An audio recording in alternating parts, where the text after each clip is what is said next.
my man. It is time for the Swain Event, fueled by Dead End Barbecue. This is real sports talk for the real sports fan.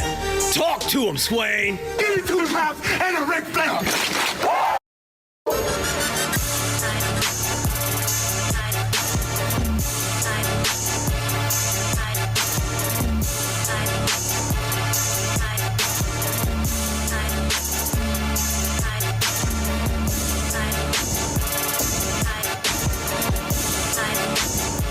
Swain Event, SwainEvent.com, fueled by Dead End Barbecue, top 100 barbecue restaurant in America. 865-255-03 is our telephone number to the Garza Law hotline. It is a Thursday, October the 23rd.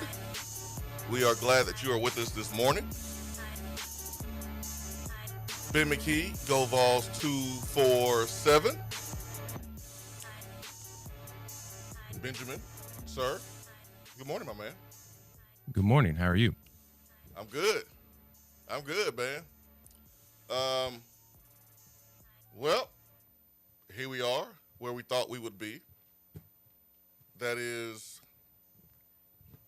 news that Tony Vitello has agreed to take the San Francisco Giants job, being the first ever college coach without any pro experience to go straight from college to MLB.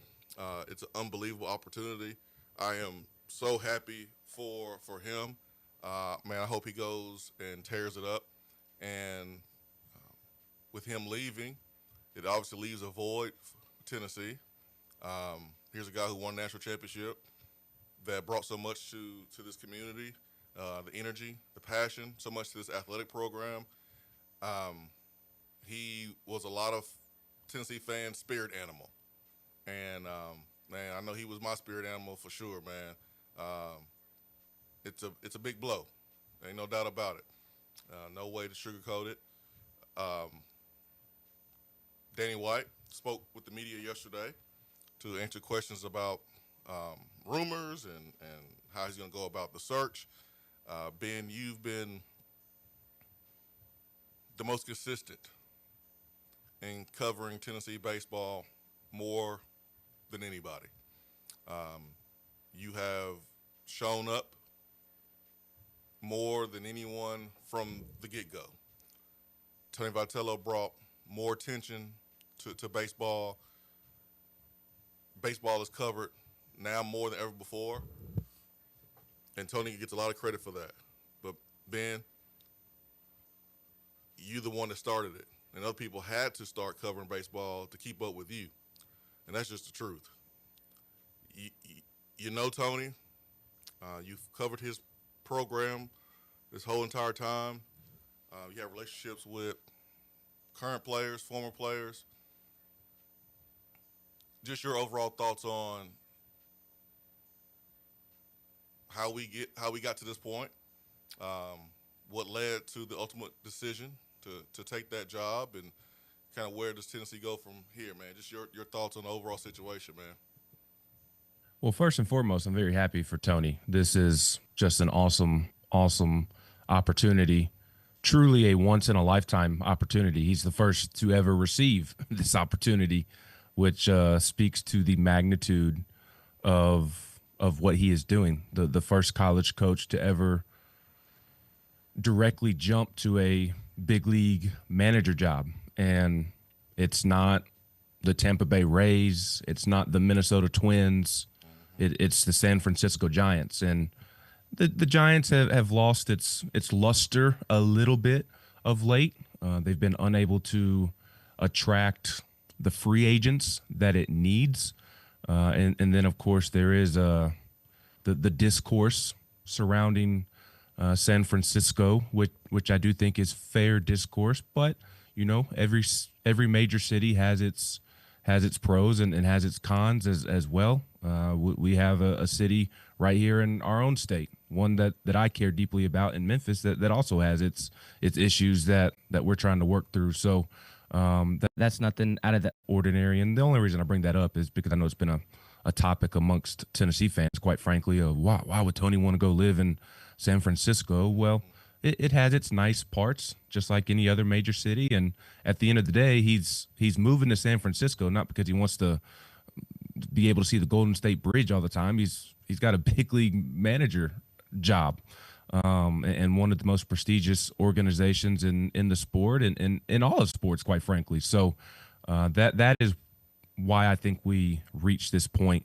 ultimately. Are there topics pertaining to Tennessee? Of course, but I still maintain on Tuesday what I said on Tuesday, that we are at this point because I think Tony Vitello was enamored with the opportunity to be not just be a big league manager, but be a big league manager of the San Francisco Giants. And it's a once in a lifetime opportunity. I think he realizes that, obviously, and I think that won out at the end of the day. And did he have his reservations? Absolutely. Are there going to be things and challenges that he's going to have to overcome, both individually and within the organization? Yes, but ultimately as a competitor, Swain, you know this because you competed at the highest level.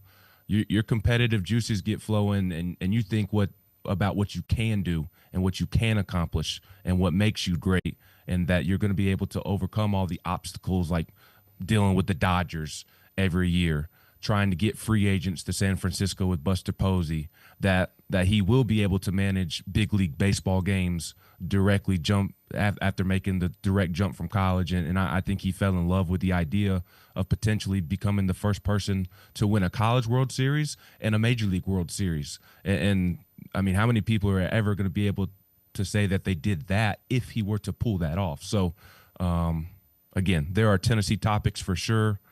There were some bumps in the road at Tennessee for Tony, but I think the vast majority of his decision-making process just centered around the opportunity that he has with the Giants.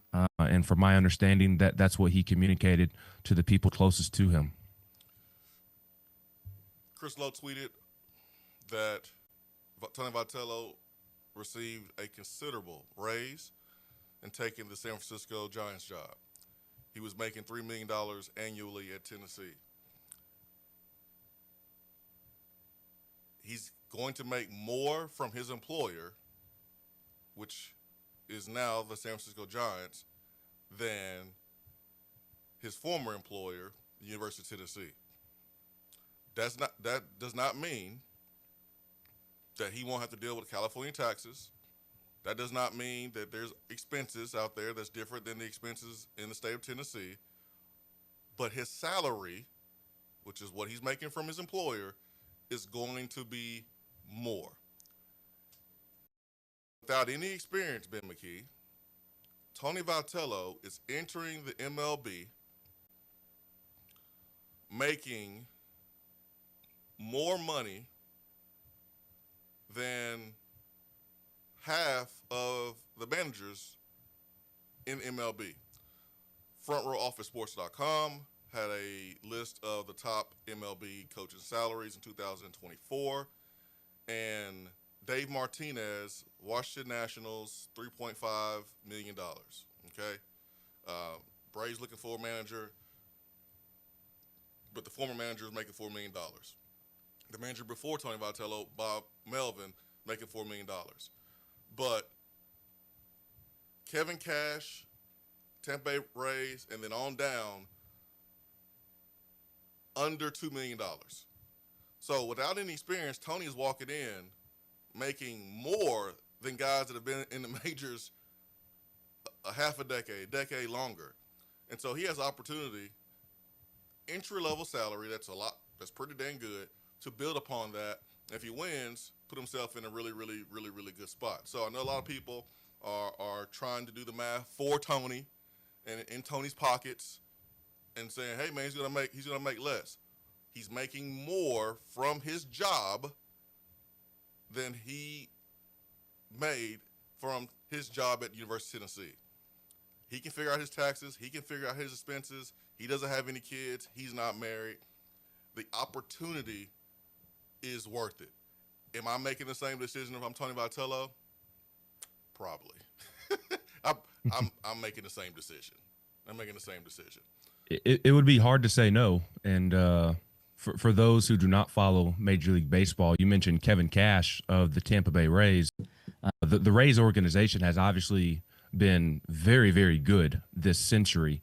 They've been a thorn in the side of the New York Yankees and are actually the Red Sox are obviously the biggest rival. The Blue Jays are probably number 2 right now, but the Rays have been a big enough thorn to where they have really established themselves as a rival as well. But they are not the most prestigious organization. The point that I'm getting to is that although it's not the most prestigious organization in baseball and in terms of historically or the city in which they play, and they're always dealing with stadium drama and should they relocate. Kevin Cash is one of the best managers in baseball for those who do not follow Major League Baseball. I'm surprised his salary is that low, quite frankly. He is vastly underpaid. So do I think Tony deserves the salary that he is getting from the jump? Yeah, I do, because he's a national championship winning head coach. I think he is going to have success in the big leagues. I just think it's a matter of how successful. I don't think that he is going to just be a complete failure. I don't think the Nick Saban comparisons are fair. The Nick Saban comparisons in terms of thinking that some think that he's going to fail like Nick Saban did with the Dolphins. I don't think that's the case, because I think Tony's going to manage professional athletes better than Nick Saban managed professional athletes. Tony's been managing professional athletes the last 8 seasons at Tennessee. What is something that I always talked about in terms of what made Tennessee baseball so attractive to recruits and the players once they got here? It's how they were treated. They were and are. We'll see if it continues to be the case if the current regime remains with Josh Elander. That's a whole separate conversation. But they're treated like minor league baseball players, where it's you show up at the ballpark at this time, we handle our business, we all go about our separate ways. Now, they do things to build chemistry, obviously, and come together as a team and do things as a team. But, like, when they're on the road, it's not the old school way of we're going to breakfast together at 8 a.m., we're having lunch together at noon, and then we're going to the stadium at 4 o'clock together. We're doing everything together. The players are on their own until the bus leaves for the stadium, and they're able to go eat with their family, their girlfriends, fans. They can do whatever they want all day long. Tony trusted them to be responsible enough to handle their business throughout the day, make sure they're arrested, do what they need to do. And that's how professional athletes operate as well. So I think Tony's going to have success, and I think that salary is fair, even if he is making more than some, a lot of major league managers that have been doing it quite a bit, because I think he does have the cachet from what he's built up in college at this point. And I do think he's going to have the respect of his players. And I think ultimately at the end of the day, he'll be making about the same when you do factor in all those other things that people love to talk about. But I think the Giants had to reach that point to offset those things, because a buyout was a big hang-up in this whole ordeal. The buyout has been an issue for several weeks now. The Giants were real weird about not wanting to pay it, essentially, and wanting to kind of dock it from Tony's pay. So I imagine there was a hike in salary that we are now talking about to maybe offset some of that. I don't know what the final details of how they're paying the buyout is going to go. All I know is they owe Tennessee $3 million within the next 45 days. But I imagine Tony received a salary increase to help maybe offset that. And then I'm also sure, like, it is California, so maybe he gets more off the jump to help offset that as well. Mm-hmm. Tony Vitello put this program in a place fast that no one has been able to do. Tennessee baseball is relevant. Tennessee baseball was a powerhouse, is a powerhouse because of Tony Vitello. And the work that he put in, along with his assistant coaches, which we will get to as well, that doesn't mean it has to stop. LSU baseball is considered the gold standard in college baseball. Would you agree? Absolutely, no question. LSU wasn't LSU the entire time. They became LSU, the gold standard, Under Skip Burtman. under Skip Burtman, who coached there between 1984 and 2001. And during At that point, Texas, and after that, but Texas was the gold standard kind of before LSU has now taken over Texas under Augie Garrido. Skip Burtman won 5 national championships during his time at LSU. Paul Mainieri comes in afterwards. He wins a national championship. He retires or walks away in 2021. We know all about that because that's when things start rolling for Tennessee. Jay Johnson has won 2 national championships in his short time at LSU. So LSU has had 3 different coaches since 1984 win a championship. Skip Burtman set it off. Tony Vitello is the Skip Burtman for Tennessee baseball. And what we have a chance to do as fans and administration is go get the next Paul Mainieri, go get the next Jay Johnson, keep this thing going. This is Tennessee's window to be one of those gold standard programs. Tony left, and it hurts, and I get it. But that doesn't mean you turn the lights off. That doesn't mean you walk away from Tennessee baseball. That doesn't mean you walk away from Tennessee athletics. It hurts, but it's an opportunity to build upon what Tony has built with the support and the resources that's going to take to keep this thing going. Now, yesterday,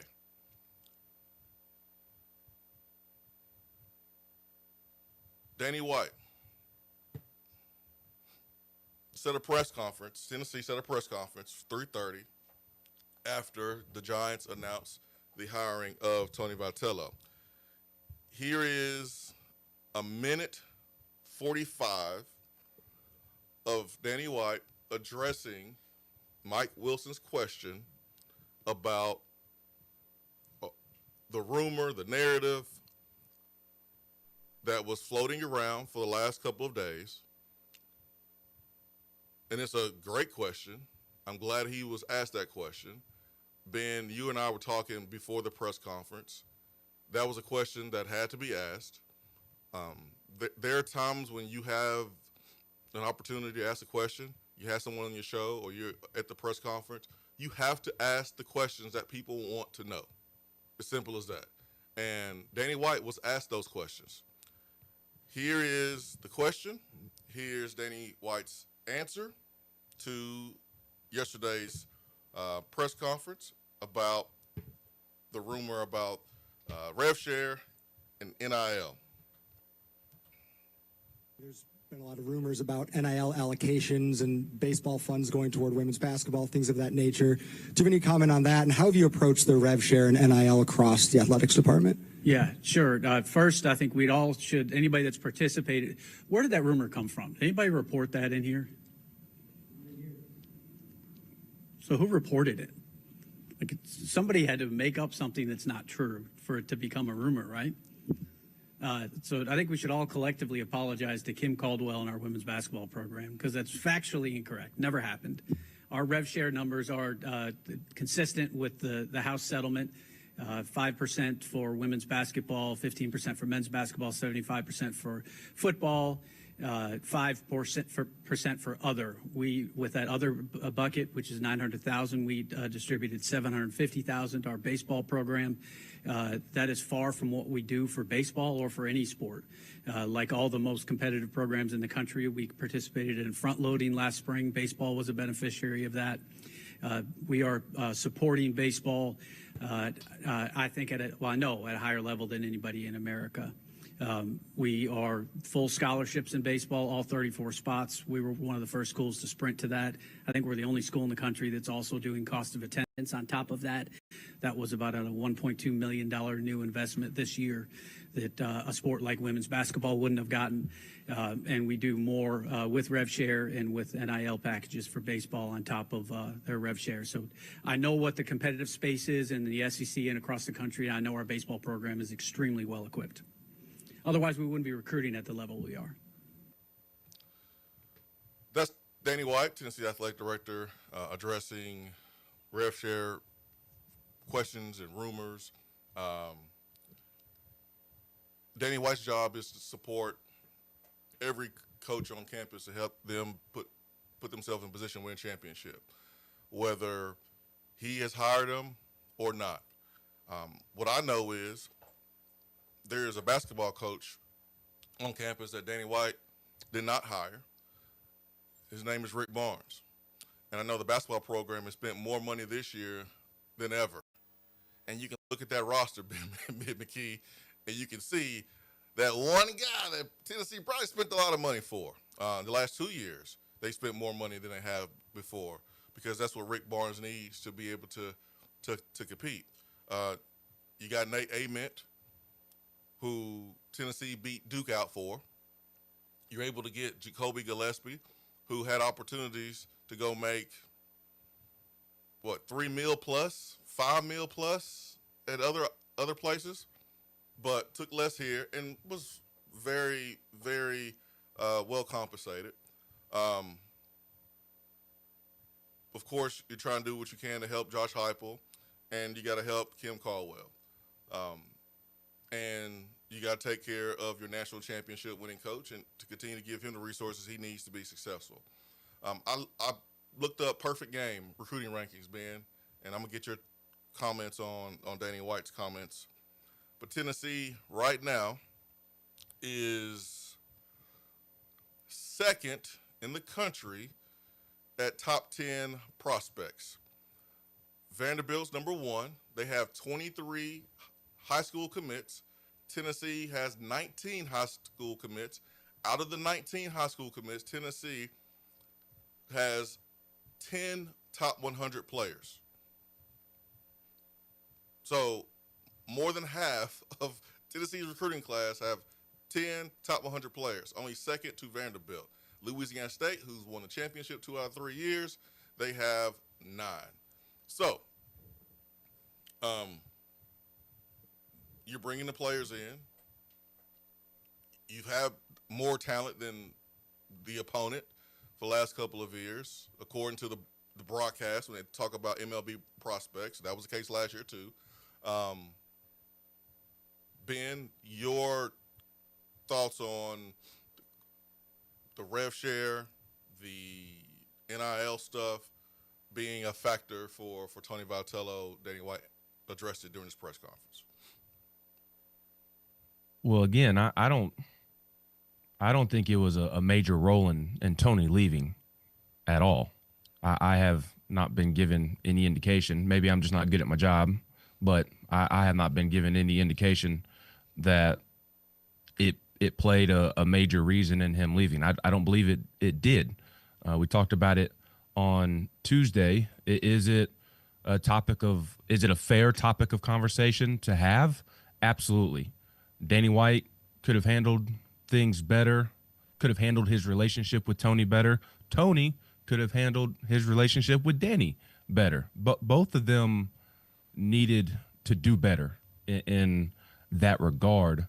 And Tennessee baseball, is it in a good place NIL-wise? Absolutely.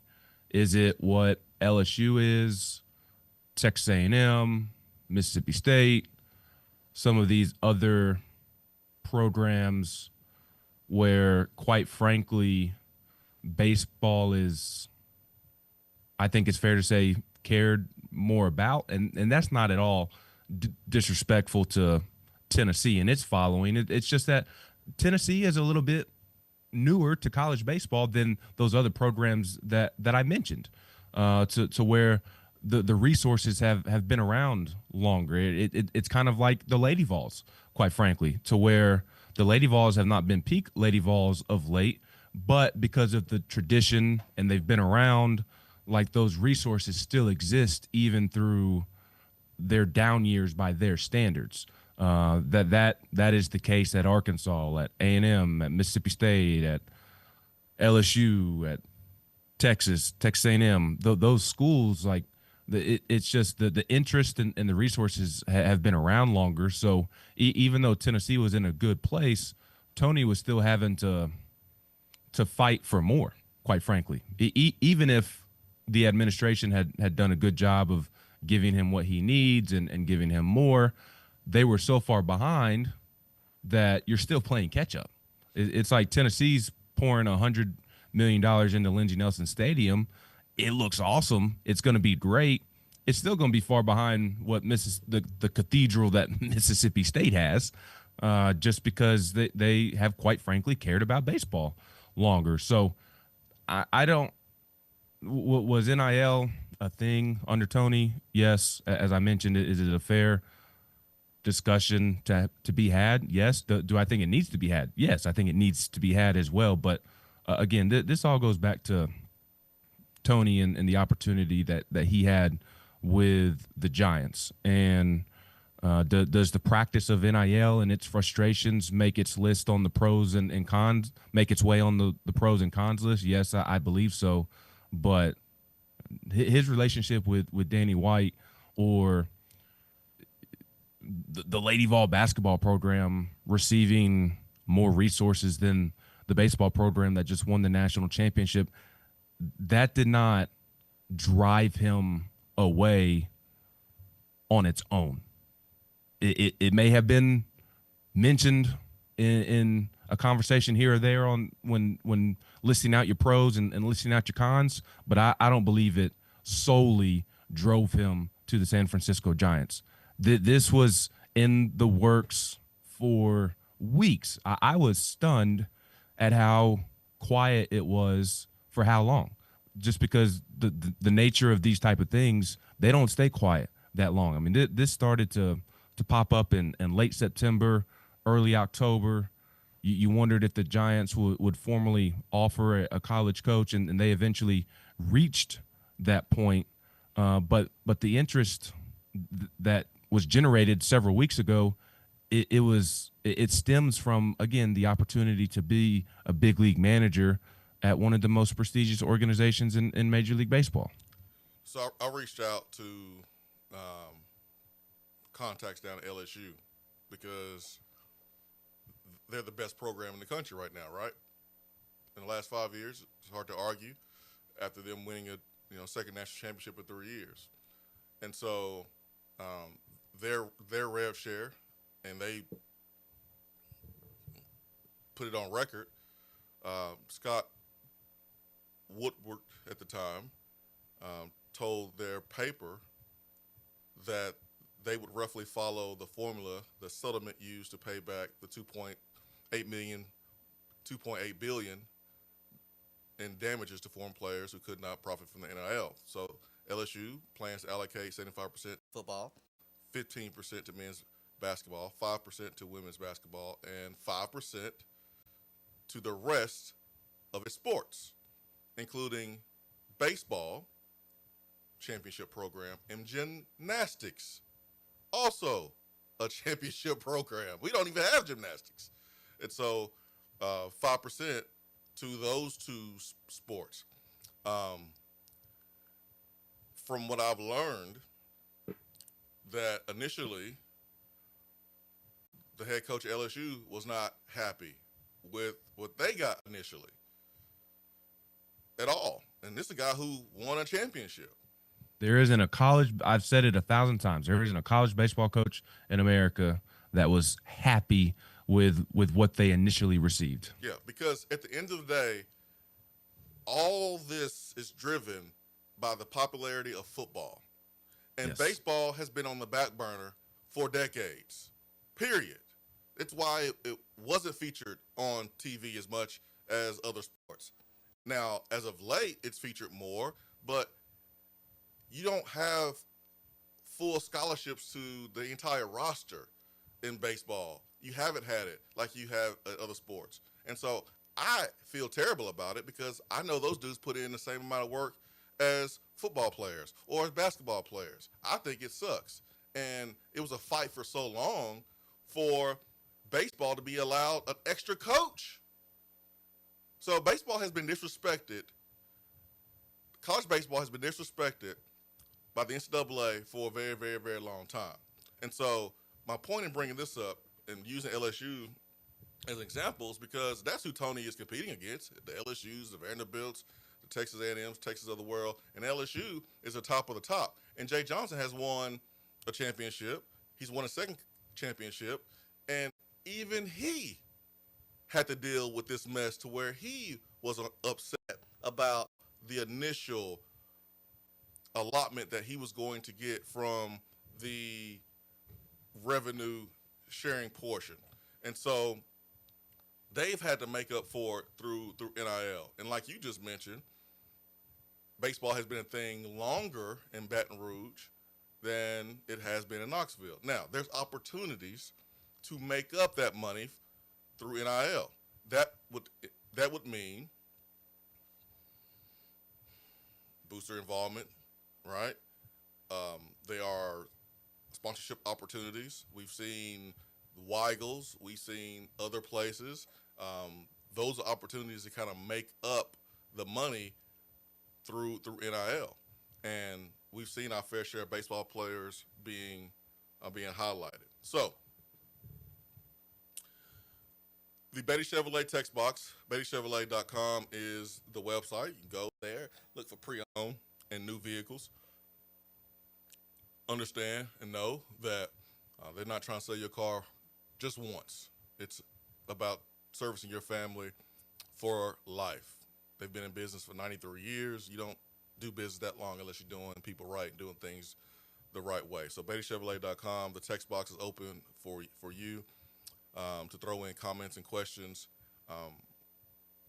I do think some of the stuff towards the Lady Vols has been a little harsh.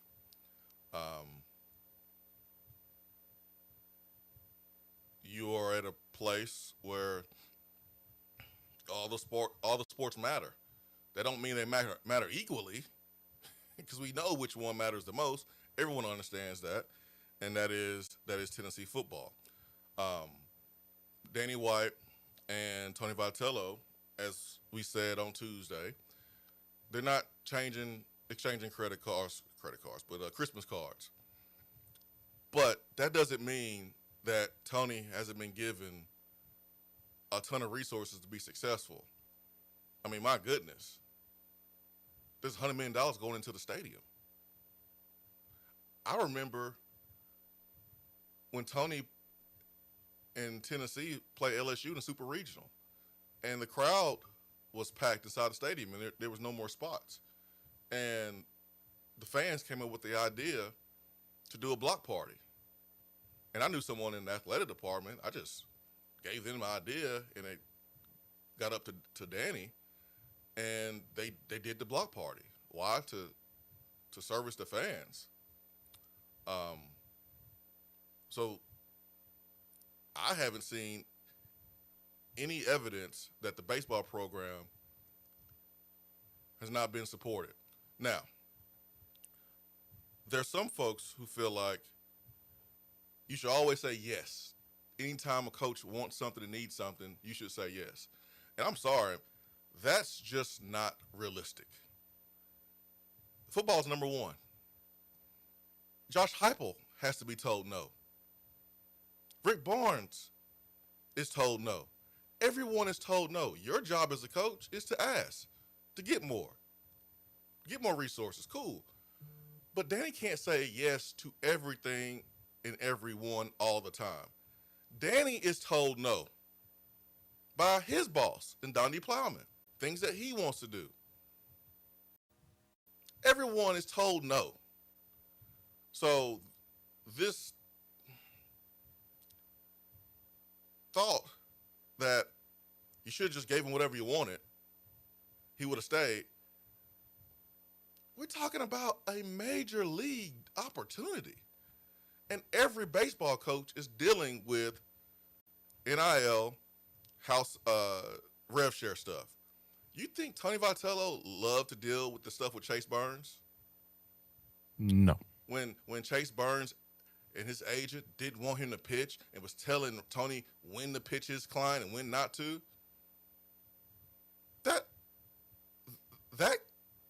that's going to continue. Like, you got to deal with agents. That's annoying as all get out. So it didn't matter who the AD was. Tony was going to have to deal with that stuff and deal with the fact that baseball, when it's compared, when you look at the house settlement and the distribution of revenue sharing, that it's not going to be football. It's going to be 5%. And 5% here, 900,000 and 750 of it was going to baseball, with other opportunities through NIL to make sure the guys needed what they needed to compete at a high level. And again, Tennessee was, every time you turned around, Ben, it was a new top 20 player, top 100 player committing to Tennessee. So some of us are acting like we haven't been able to recruit at a high level. We have been recruiting at a high level, at the highest of levels. So I didn't understand a lot of the vitriol going to Danny. Now, I will say this. I think it's fair to be upset fair to be upset if you've been impacted through the increase of tickets. But the price had to go up. Supply and demand. You need more money to be able to compete at a high level in all sports. But I think it's fair for those who may feel a certain type of way about Danny because you've been personally impacted. I think that's fair. I think that's cool. You and I have said it. Hey, man. They ain't trading Christmas cards. You said, hey, they could have handled the situation better on both sides, and I've heard from both sides of it, and I agree with you. But at the same time, ADs are not best buddies with their coaches. Like, they not. Like, I saw it kind of firsthand, just chilling.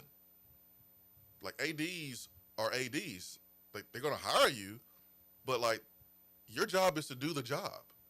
And if you don't do the job, they're going to fire you, whether they hired you or not.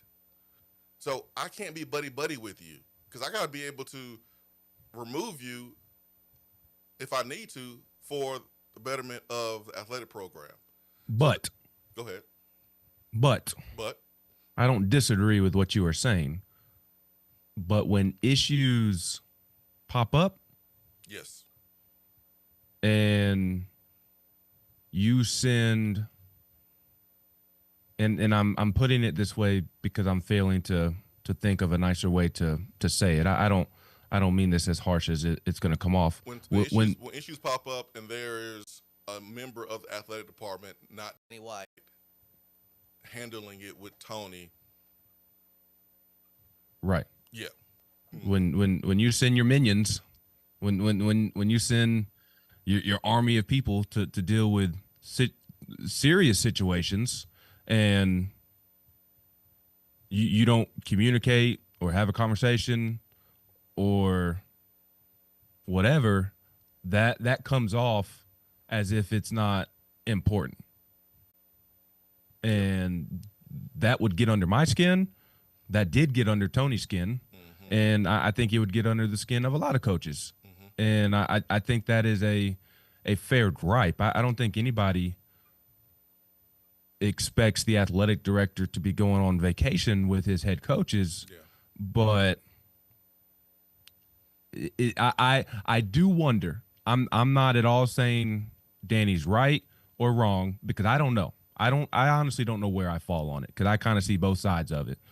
But when he says I'm not chummy with my assistant coaches, or his comments when asked about his relationship with Tony, and he said, I don't work as closely with him as our sport administrator does. Mm-hmm. I understand what he's saying. Yep, it makes sense, but I do still wonder if not having a closer, again, you don't have to go on vacation with him, but I do wonder if not having a closer, better relationship is not the better practice. That is a thought that pops into my head when he makes those type of comments. Yeah. And I don't point the finger at one person when we're talking about the relationship. I look at both guys, honestly, because you have heard your own stuff. I have heard my own stuff. I think both could have done a better job. But when you say, yes, like their minions is pretty strong word that takes credibility away from, some of those assistants who are now, ADs at programs. You take your Cam Walkers, who's now AD at Utah State. I mean, yeah, there's assistant ADs that would handle Tony a little bit better than Danny. But that's how it's characterized. Yeah. Tony never told me. Oh, Danny sent his minions. But that when people are upset because they don't feel like they're receiving the attention that they deserve from the CEO, and folks under the CEO are coming to deal with the situation. That's how it's characterized. Yeah. Is that the minions are coming, or his army of people are coming. That's how it's characterized in any walk of life. Yeah. And my take and position on the situation is, on both sides, could one or both done things better to prevent it from getting to that point? And my answer is yes. But I think at the end of the day, you want to do everything possible to make sure your guy has everything he needs. And I would say that would be a mistake. Like, that situation was a big mistake on both sides. And that includes Danny, that includes Tony, for sure. Well, and I was speaking in terms of the relationship Danny has with the coaches, just going off of his comments in the press conference yesterday. I was just kind of speaking overall as well. I think that also applies to, is that the case with Josh Heupel? Well, is that the case with Rick Barnes? Is that the case with Karen Weekly? Like I'm just speaking generally when I'm not an administrator. I don't have to make decisions on firing people, hiring people, re-signing people. He would know better than me. I'm just saying that I don't know if it's right or wrong. I don't know exactly where I fall, but at least the thought pops into my head, is that the best way to handle your relationship with coaches? Because when these type of situations pop up, when the San Francisco Giants do court your best coach on campus, your national championship winning coach, maybe it plays a factor in him leaving. That he does not have the best relationship with you because of your philosophy on how to handle the relationship. So yeah, like Tony absolutely could have handled his relationship with Danny better. Tony's 100%. Not blameless. Yeah, Danny ain't blameless at all. Yeah. Not blameless. Neither. Not blameless at all. Neither are. Danny's not blameless. But like I think the same logic applies to his relationship with Josh Heupel, his relationship with Rick Barnes, and every other coach on campus. Like I can't, and the more I talk about it, I kind of feel like I understand what you're saying about I don't work as closely with him as our sports administrator does, and I understand that he works with the football coach probably closer than he does baseball coach. I understand that, But like part of me does feel like, okay, I kind of think you should have a tighter relationship with that. I don't expect you to book vacations with them, but I kind of think you should have a tighter relationship than what your comments to the media would indicate. Yeah, I agree with that. I will say that even during this time between Danny and Tony, Tennessee has fought off multiple schools multiple times.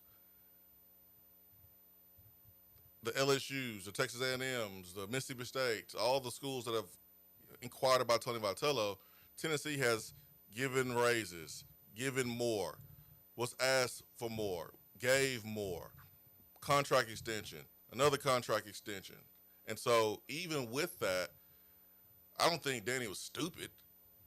Hey, man, I may not want to deal with you directly like I would deal with somebody else directly, but we're winning championships and winning at a high level, and I'm still going to support you and make sure that you have what you need to be successful and compete for championships. And, here's a $100 million renovation to the stadium. So, it wasn't like he wasn't getting what he needed just because they wasn't best buds. But I'm with you. I would have liked for that relationship to be better, and I feel like both guys could have done things better to make sure. And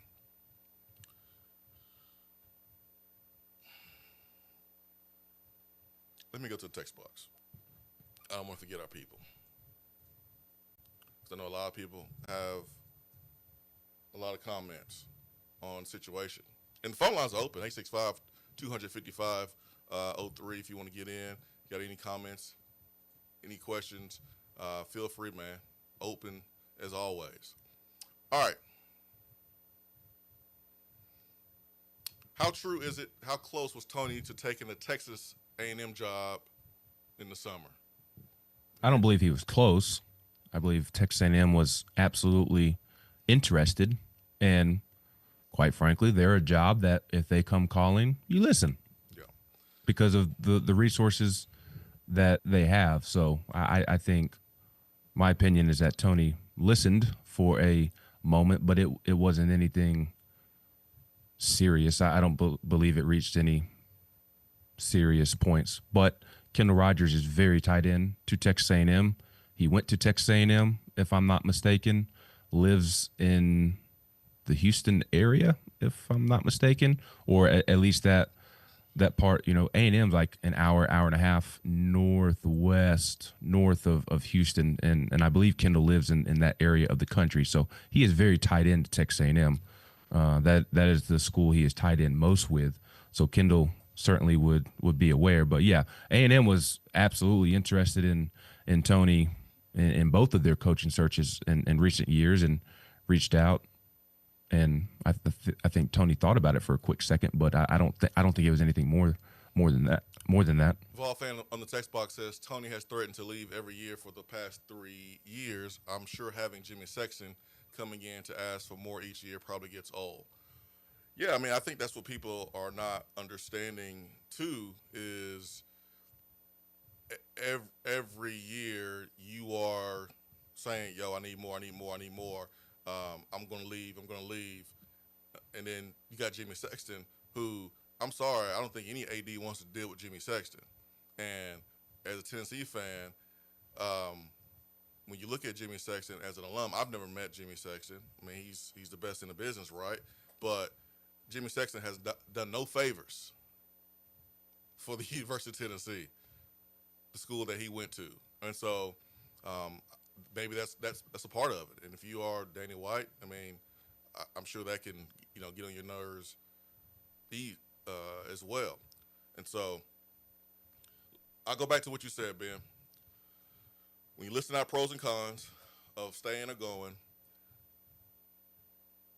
the major deciding factor from what you gather is that this was a major league opportunity at the end of the day, an opportunity that he could not turn down, and that's why he took that job. He was dealing with the NIL, the rev share, like every other baseball coach in America was dealing with. The relationship with Danny, like, that's been the same for years, and they worked through that and has won, and he was getting ready to coach again and probably get another contract extension. I'm sure there was a contract available for him to get an extension. But when you have the Giants come calling, you turn that down. When are you getting the next opportunity? I don't know if you get another opportunity, and you take it. And so, just because it wasn't a perfect relationship or dynamic between Danny and Tony, doesn't mean that that's the main reason why he left. And I think a lot of people are making it that because they're upset.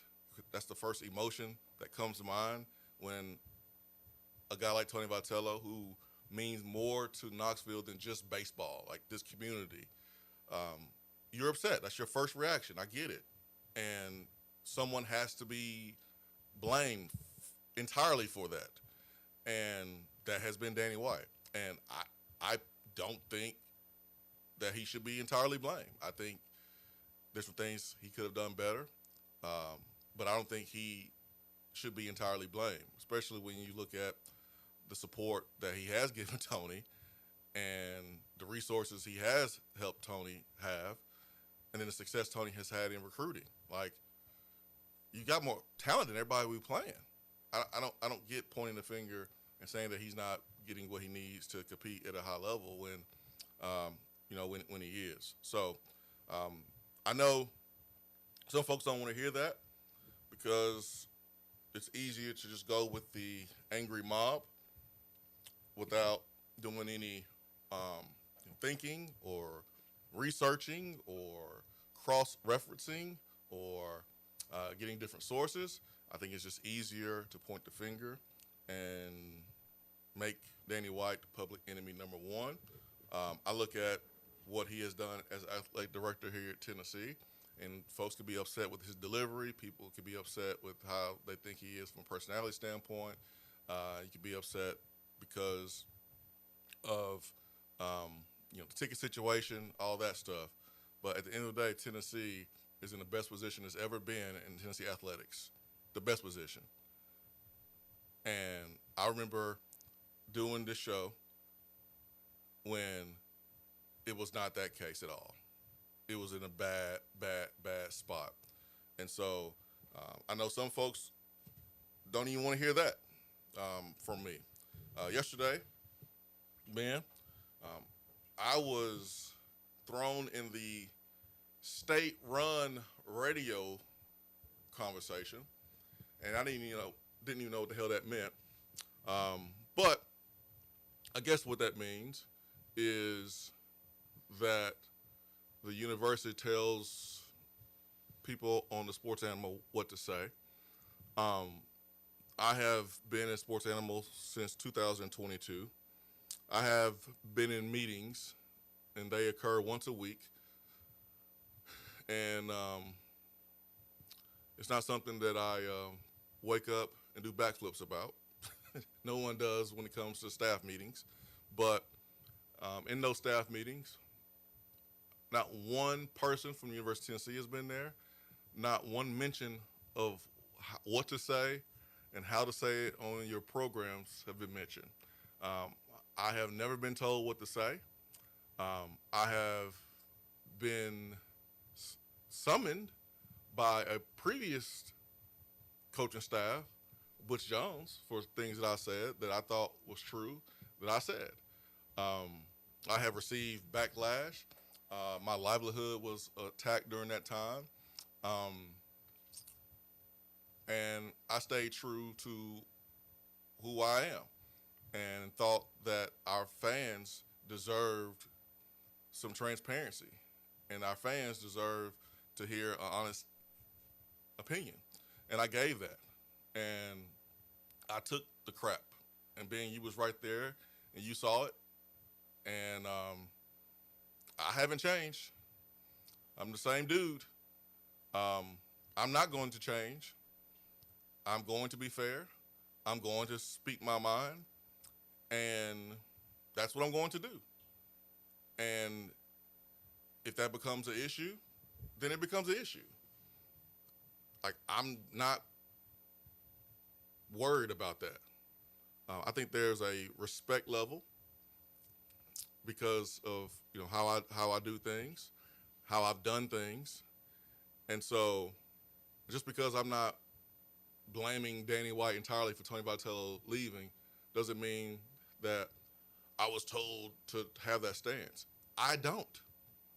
I don't think he is the entire blame. I'm sorry. The San Francisco Giants offered a coach the opportunity of a lifetime to be the first ever. I would have left too. I would have left. You may not get that ever again. So I'm sorry I don't share the same opinion as those that want to fire the AD and want to blame the AD 100%. And if we don't have the same opinion, that's cool. It's all good, man. We don't have to have the same opinion. But to make it seem like that because I work with sports animals, state run, that I was told what to say.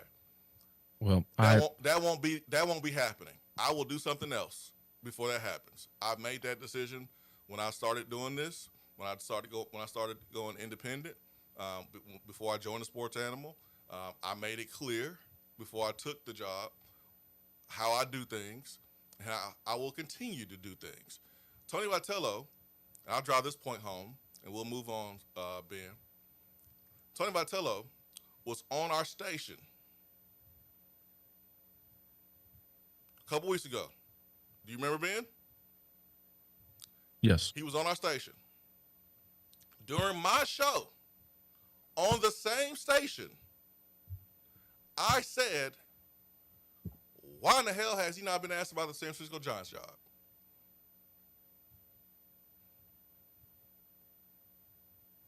Why has he not been asked? You know why I said it? Because I don't care.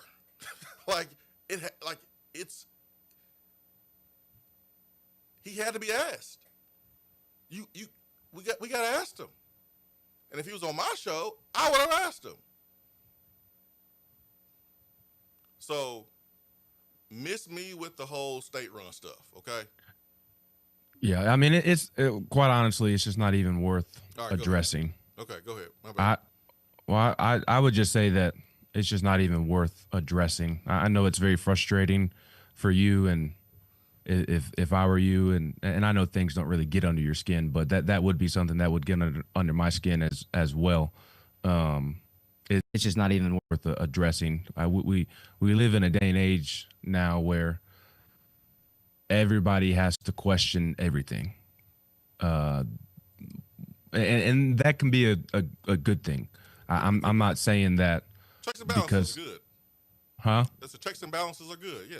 Yeah, I'm not saying just because somebody who is in a position of authority tells you something that you should just automatically fall in line and take it for what it is. Like you should, like you mentioned earlier, you should do your own thinking, your own self-thinking.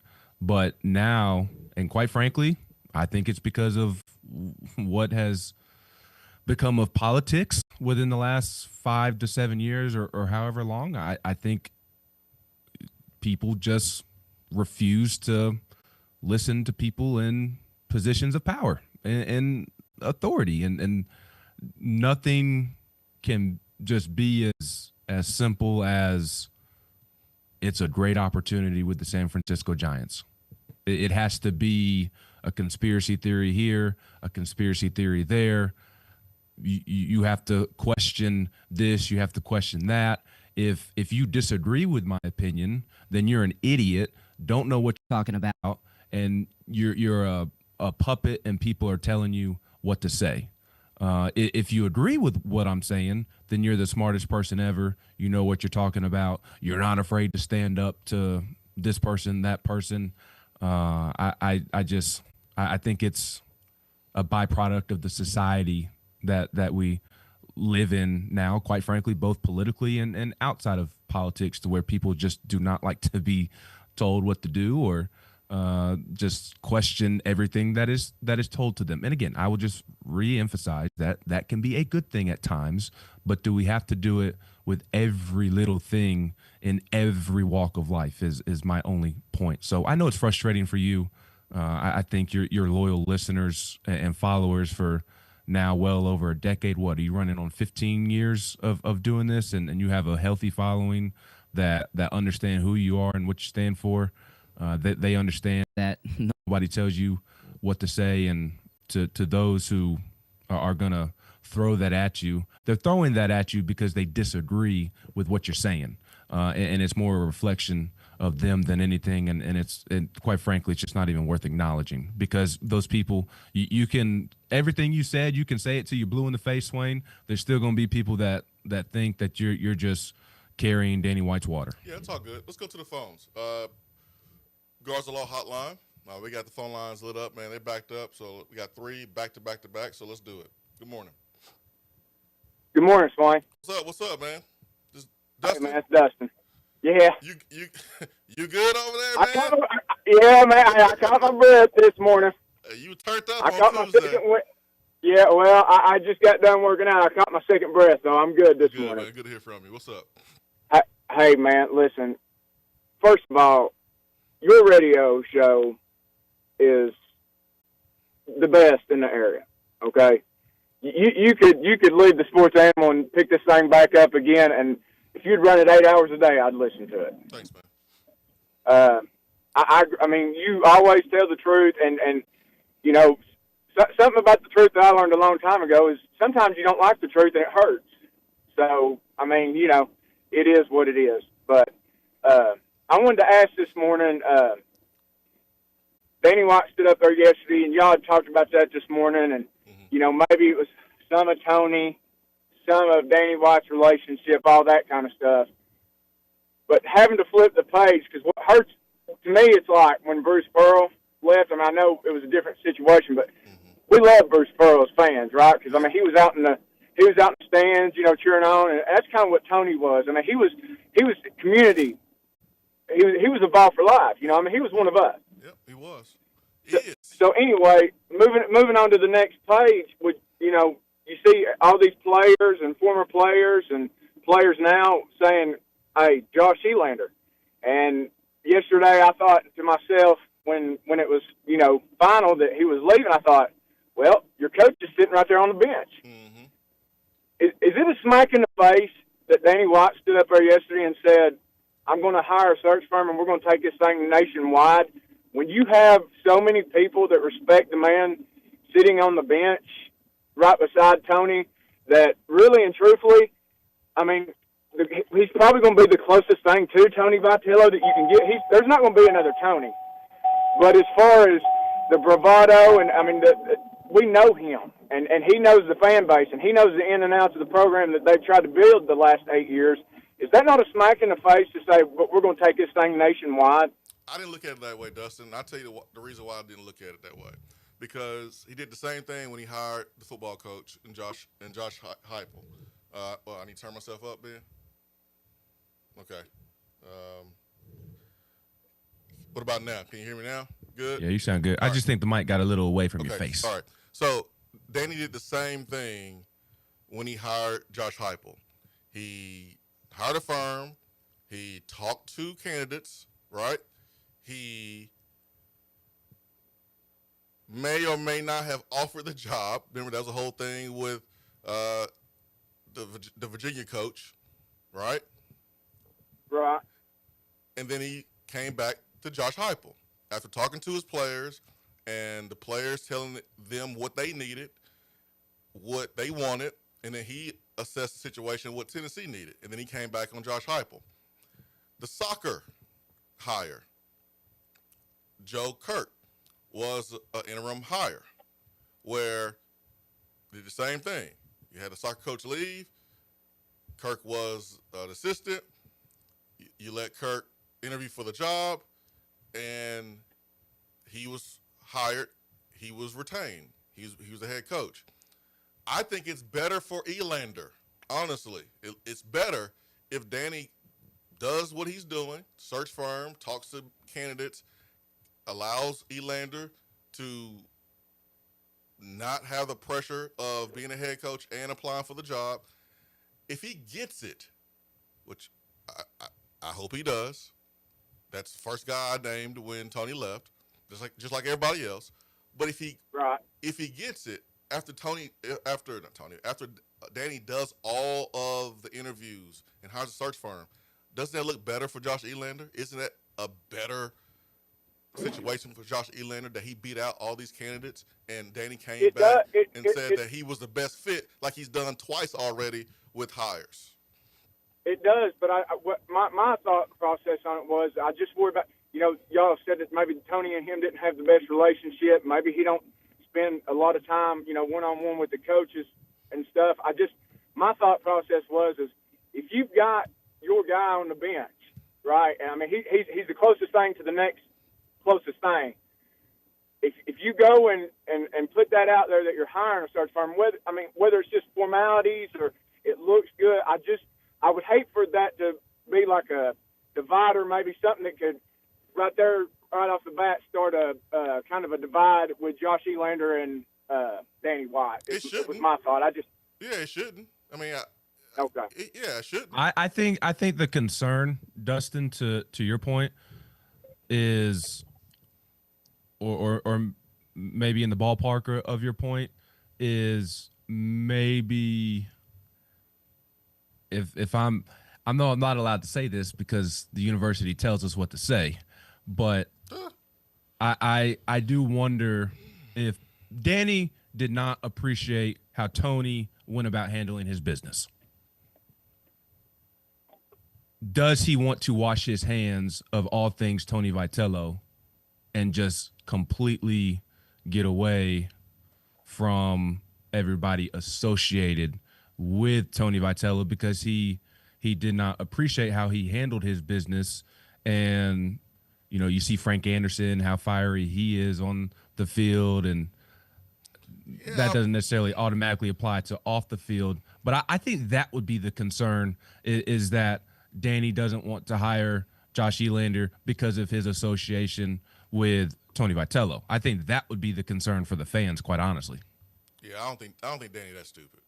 Love the show, guys. Appreciate it. Thank you. I don't think Danny's stupid, man. I'm not saying that Danny would do that, but I do also believe it would be a fair concern or a fair thought. I think it's fair for Dustin to feel that way. I think it's fair to wonder.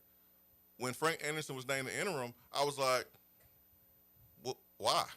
Because I thought it was just easy, Elander, boom, let's make it happen.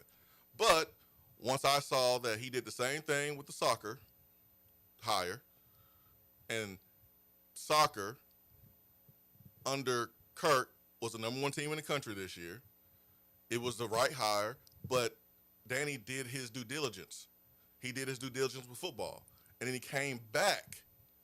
Because you have to imagine that the soccer girls talked to Danny the same way that the football team talked to Danny during the coaching search. The baseball players, they'll talk to Danny. I just think it looks better when a coach is hired after the AD searched everywhere. Like, Heupel's hire looked better after Danny talked to a bunch of candidates. I think it'll look better if Elander gets the job, which I hope he does, after Danny has done a search. And then Danny comes back and says, hey, man, I realized that the best fit was Josh Elander. He's done this before 2 different times. Now, if you don't pick Josh Elander, then be ready. And I said this. You better make a home run hire. Hold on. I said this on Sports Animal yesterday. And I wasn't told to say it or not say it. I said, I can't believe someone said that BS to me. But I said this on Sports Animal yesterday. Danny White brought in Champions Weekend, which I think is unbelievable because I get a chance to see guys come in. Like I met some dudes on the 85 Sugar Vols team who played the receiver position that I'd never met before. That was possible because of Champions Weekend that became a thing a couple years ago where you're honoring past champions. You don't hire Josh Elander. And listen, if Elander bombs it and blows it, then, you can't hire him. But if he does a great job and you know that he's going to keep the recruiting class intact, and you know that that's what the players want, the former players, and everyone is rallying around Josh Elander, because the rally around our program is what it's going to take for us to have that next coach. The Paul Maneri wins a championship. The Jay Johnson wins a championship after Skip Bertman, who is Tony Vitello, in our opinion. Like, us putting our arms around this program is what's going to help us maintain what we've done under Tony Vitello. So it's going to be together. If you have all your former players, current players, recruits saying Elander, and Elander's a big reason why you out here hitting home runs the way you are, because he's a hitting coach. Like, he's part of the development. Him and Frank Anderson, they're the ones that's developing these players, getting them into the league, and people coming to Tennessee. If Josh Elander ran the offense. Yeah. If you don't hire him, Champions Weekend, whenever it is, to honor the 2024 national champions, or the baseball SEC champions, it ain't gonna be right. It's not gonna be right. Like, it's gonna be a hot mess. And Danny, that matters to Danny. The relationship between former players and the athletic program, that matters to Danny. It matters to him. Him making sure that our trailblazers were honored and got statues, that was important. He listened, along with Don D. Plowman, Randy Boyd, when a lot of our former football players voiced their issues that need to be fixed to bridge this gap between former football players and the university. They did it. They listened. They handled it. There's more players coming back than ever before. So that stuff matters to Danny. Former players and the players experience here on Tennessee, that matters to him. So people can create whatever narrative they want to create. I see it firsthand. I talked to former players that met with Danny White. I've talked to Danny White about it. When he first got here, I had a conversation with him about what needs to happen and what wasn't happening. That matters to Danny. So let him do a search. Let him go talk to other candidates, and then let him come back to Josh Elander. And if he's hired, I think it looks better. All right, going back to the phones. Good morning. Hello? Going once? All right, we'll keep it moving. Good morning. Good morning. Yay. How are we doing today? Good, man. Sounds like Justin in Florida. Am I right? Yes, sir. All right. Hey, why do we as fans so easily go to when something doesn't go correct? We're looking for the one reason, and a lot of times things that don't go right is part of a more complex issue, but we go to one thing. Well, if we just fix this one thing, then everything else just falls into place. I think that's dangerous. But the question I had for you guys, and I didn't listen to Danny's press conference yesterday, but I did read clips. Did he not say, or did someone type this out and it wasn't part of the press conference? Didn't he say something to the effect I want Josh Elander to be a candidate, or I want him to, be one of the names? Focus on being a candidate. Say that again, Ben? He wants him to focus on being a candidate.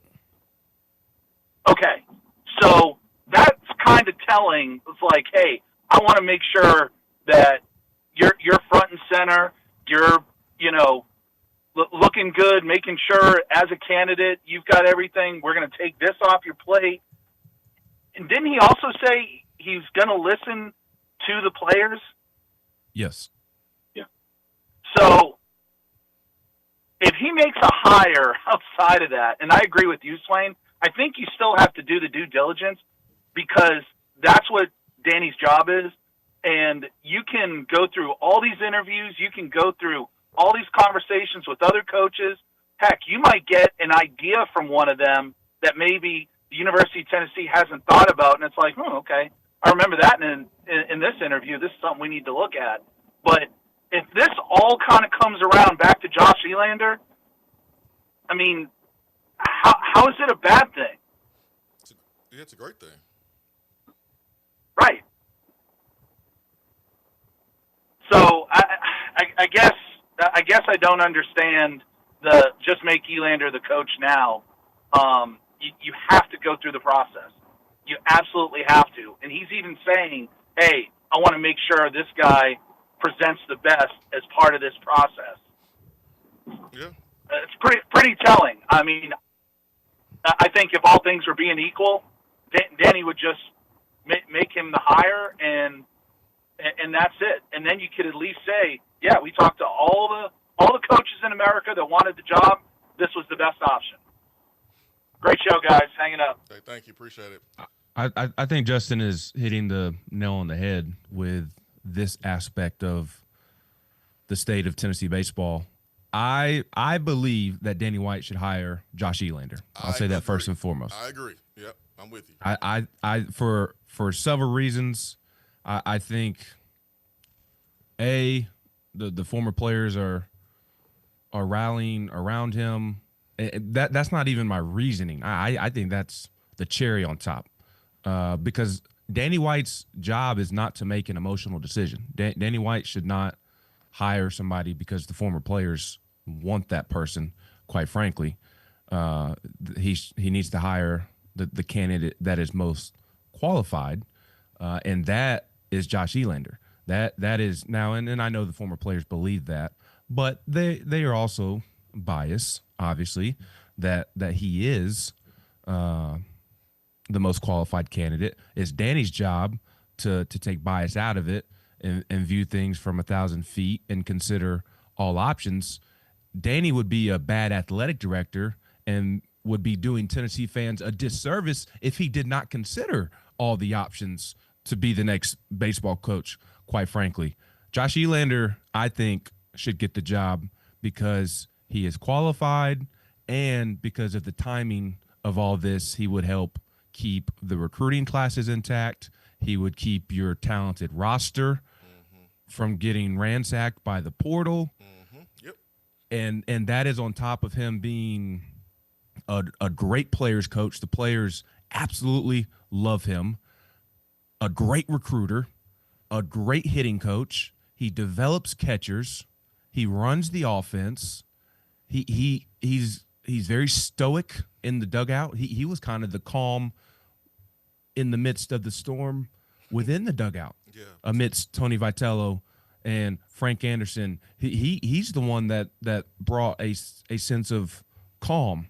So I think it should be Josh Elander. But the point that I'm getting to is that Justin in Florida is correct in that Danny should still consider all options because that's his job. And as I said a moment ago, Danny would be doing a disservice to the university, to the program, to the fans if he did not consider all options, because I am a big believer in Josh Elander. I think he's a future star as a head coach in the business. I think he should get the job, but he has not been a head coach yet. And what if you do make a call to Cliff Godwin at East Carolina, who is one of the best coaches in America, and Cliff Godwin says, you know what? I do want the Tennessee job. Who has the better resume, Cliff Godwin or Josh Elander? Cliff Godwin's got the better resume. What if you call the Coastal Carolina coach, who he is kind of Josh Elander 2.0, just a little more excuse me, I'm still getting over this cough. He's just a little more advanced in his career. 1 year as a head coach, but a longtime assistant at Coastal Carolina, 2 different stints. And in his first year at Coastal Carolina, he leads Coastal Carolina to the College World Series championship series, the runner-up to LSU. What if he says he wants to come to Tennessee? What if you – and I don't at all think that this would happen, but what if you call the Louisville coach, who has been there since 2007, Dan McDonald?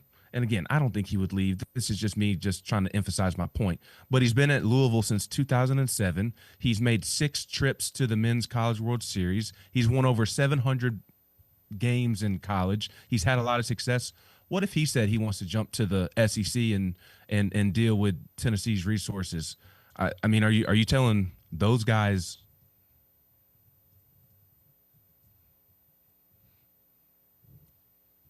Oh, we got you. It froze up on us. So although There I you go, do Ben. think Josh Elander should get the job, Danny White has to consider all options because that's his job. Yeah. Yep. No, you. So I don't understand hating on Danny for that.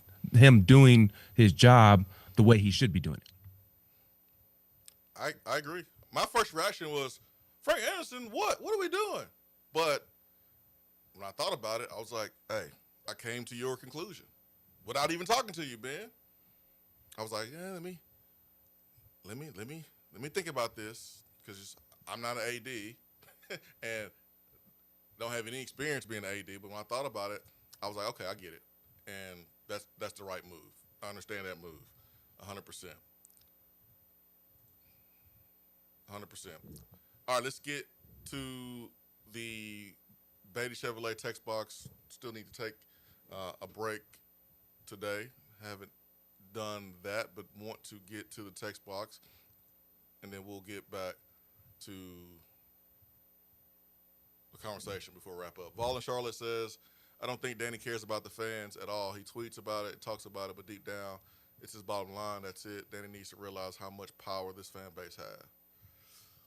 I don't know about that one. Yeah,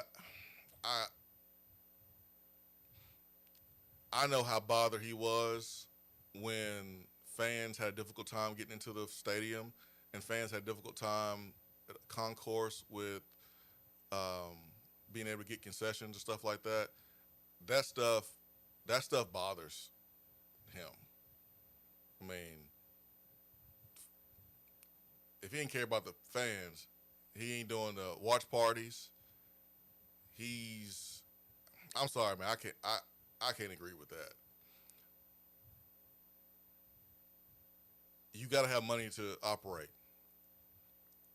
You got to have money to operate. And there's this expectation that things are supposed to be cheaper or the same price. And I just don't know where there hasn't been increased cost. And I know people are upset about that because it's affected you, and I respect that. I understand that. And it's affected me too.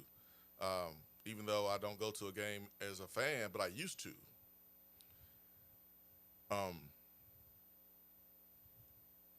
I don't think people realize how much money is costing to compete. How much money is costing to improve Neyland Stadium that needs big time improvement. Like, there's a lot of money that is needed. So from what I've seen, I don't agree that Danny doesn't care about the fans. I don't think Danny. Yeah. I mean, you can't be successful as an AD. I don't think if you don't care about the fans. I think Danny's not afraid to make a decision that the fans aren't going to like. I think that's where I would fall. Danny cares about the fans. Again, I don't think that you're a successful athletic director if you don't. Yeah, I just don't think he's afraid to make bold decisions that he knows are not going to go over well publicly. Yeah. Which is a good trait to have. Volfan says if people want Elander to get a fair shot, they need to stop bashing Danny. You don't want Danny to have an excuse not to hire Josh because he associates him with all the crap coming from people that blame Danny for Tony leaving. Yeah, I just don't think all that helps Elander. I mean, it's cool to have the support of Josh, but I don't think it helps Elander tagging Danny going, you better hire this dude, or like I just don't think that helps. I mean, just let him go win the job. Let Elander go win it without you telling AD what to do. Like, nobody wants to be told what to do when you are the one making the decision. I would just kind of fall back and let it happen. I mean, it's obvious that Elander is one of the best candidates, if not the best candidate for this job. He is the best candidate because of when this is happening. On October 23rd, it makes a lot of sense. Not only is he more than qualified as a candidate, because of the timing of all this, it makes him the best option because he would keep your recruiting class intact for the most part. I'm sure there will be a player here or there still decommit because Tony Vitello played such a heavy role in recruiting. But for just generally speaking, he keeps your recruiting class intact and he keeps your roster intact. I know, but you did say you call ECU's coach and you call Coach Carolina's coach and you call all these other coaches who have a better resume. I mean, you call those dudes to see, and what do you do if those guys are interested? But I do think that Elander is the best option right now. Adam Carr says, I don't like the treatment of Lady Vols either, but Candace Parker can fund the whole Lady Vols program. Okay. Let me address this. This is not a Lady Vol versus Tennessee baseball deal. Okay. The House settlement is put in place that everybody abides by. Okay. This is to prevent schools. The only school I care about is Tennessee. You got Title IX as a part of this. From getting sued.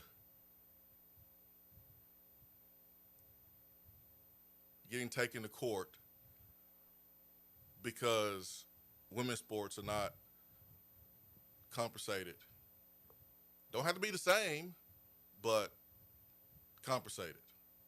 And so you have to be as fair as possible. It ain't equal, but you have to be as fair as possible to prevent yourself from being sued if you are a university. And there's NIL opportunities. We don't know those numbers. We know the House settlement numbers because they're pretty universal.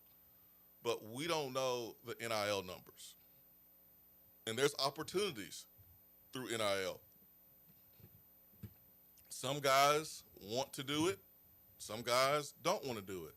Some guys don't want to do anything for their check. We've been covering NIL for 3-4 years now. There are athletes that don't want to earn the NIL dollar. They just want the money.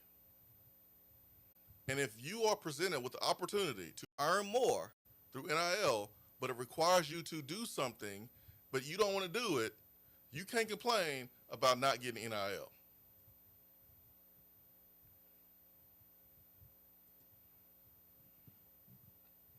(865-255-03) is our telephone number.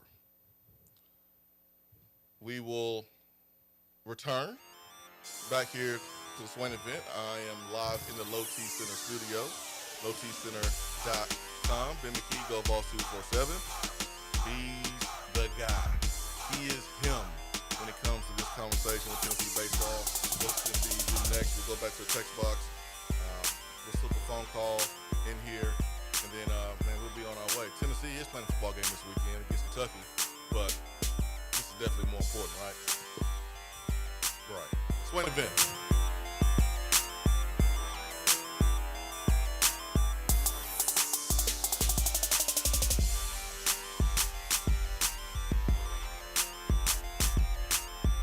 Guys, you can feel your energy slipping away, losing what makes you, you.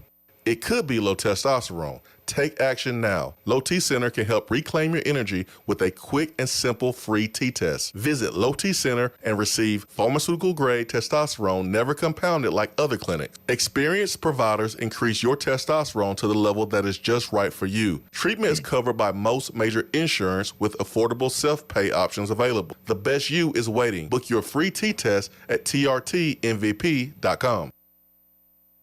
When you are craving some quality barbecue, there's only one place to go. Dead End Barbecue. Dead End Barbecue has been featured on ESPN's Taste of the Town, the first barbecue restaurant on the SEC Network, CBS Sports, Headline News Tailgate Show, Amazon Prime's The Restaurant Comeback, Food Paradise, and named one of the top 100 barbecue restaurants in America. The search is over. Dead End Barbecue is located on 3621 Sutherland Avenue right here in Knoxville. You can even have it delivered right to your door through Chow Now. Visit their website at deadendbbq.com. Dead End Barbecue. The search is over. Out-of-town law firms have been swarming into East Tennessee lately. From Memphis, Chattanooga, and Birmingham, they've stormed into the area. Wouldn't you rather do business with a local firm? You know, a true neighbor. Marcos Garza and the pros at the Garza Law Firm are just that. There are neighbors and friends that support local causes year-round. The Garza Law Firm works to serve you professionally on criminal matters, injuries and accident matters, and Social Security and disability filings. The Garza Law Firm is here for you at garzalaw.com. The Garza Law Firm. Let us help. Just because you can't call in doesn't mean that you have to sit on the sideline. Impact the show with a text box. It's part of the free Swain Event app.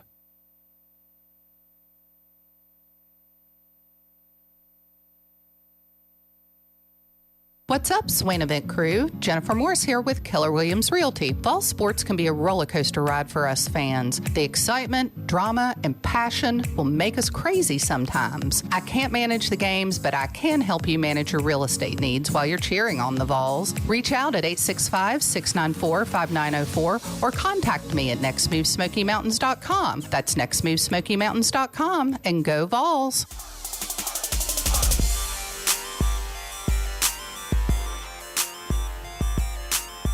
Let's go back to the phones, 865-255-03, the Garza Law Hotline. Good morning. Good morning, guys. It's Mississippi Ball. What's up, Mississippi Ball? I got two questions. When does the baseball season kick off? Ben? What's that? Go ahead. February, 16th. All right, my question is this interim hire going to last until after baseball season is over, or he's going to start the process and possibly hire a coach before baseball season? Because it's kind of, baseball starts kind of different than any other sport. Because, usually when football ends, it's Black Saturday or whatever. And this situation we're in, I don't quite know how Danny is going to approach this. That's the only question I had. I'll hang up and listen. Danny said yesterday he didn't want to be put in a box or put himself in a box of having to do one thing or the other by this date or that date. But I would be surprised if Frank Anderson is the interim coach throughout the season. I don't think Frank Anderson wants to be the interim coach throughout the season. He's on the very tail end of his career. I mean, I think he's got another year or two left, have thought that for a while now. I don't think he has the motivation to be a head coach throughout the season. So I know Danny would not commit to anything yesterday when asked about that. I would be absolutely shocked, quite frankly, if Frank was the interim throughout the season. I think that Danny comes to a final decision before then. Question here. See, how is it that the new stadium downtown Knoxville went up so quickly, but Lindsey Nelson is still being constructed? I'm not sure I buy the KUB narrative that's been thrown out. Oh, boy. Well, I don't know what to tell you, but all the utilities under Pat Summit Road, the road in between the football facility and the baseball stadium, there were just a lot of unforeseen issues that when they broke ground and got under there were a lot of utilities, I guess, that they were not expecting, or the maps weren't correct. The maps did not show certain things that they encountered once they broke ground. And then they had to figure out a plan from there. They had to figure out what it was, come up with a new plan, and then go about the new plan. So, I mean, more money, by the way. Right. Yeah, so I don't know what to tell you. So if you're not buying it, that doesn't make sense for Tennessee to be like, yeah, let's slow this, the progression of this stadium so we can pay more money, not have it done, create more issues with traffic flow. That just doesn't make any sense. And Tony said a million times publicly, Tony Vitello, not Danny White, Tony Vitello talked about the issues multiple times publicly within interviews, and he wasn't saying it just to say it. If Tony's not going to say something he doesn't believe in or something that's not true, I think he's proven that.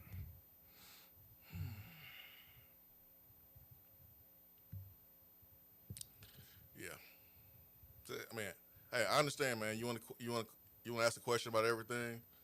I get it.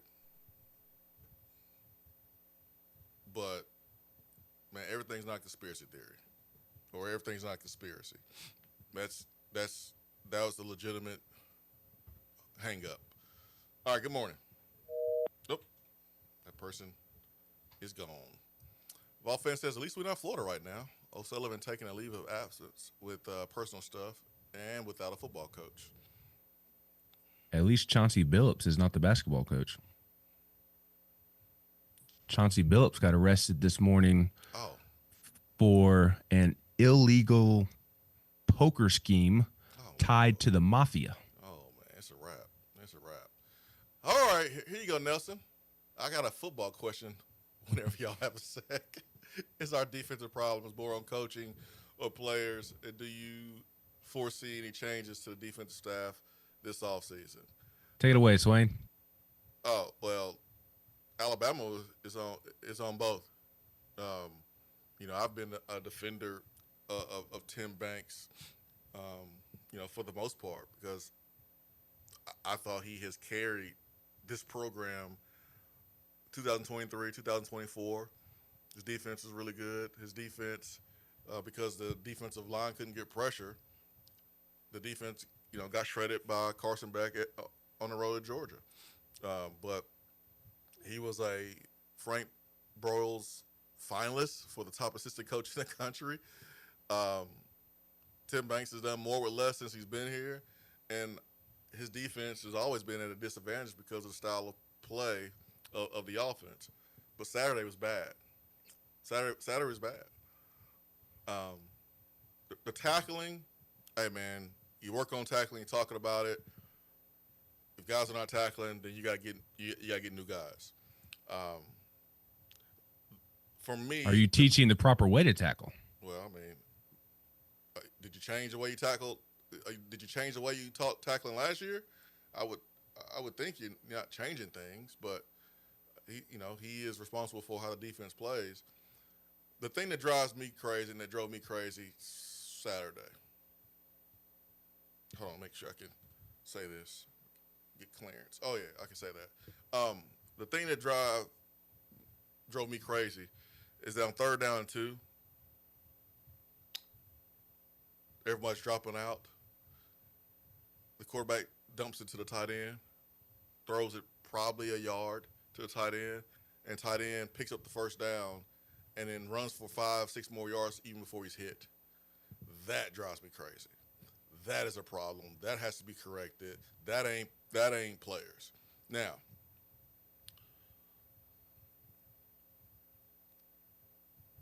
a dynamic that Tim Banks has had to deal with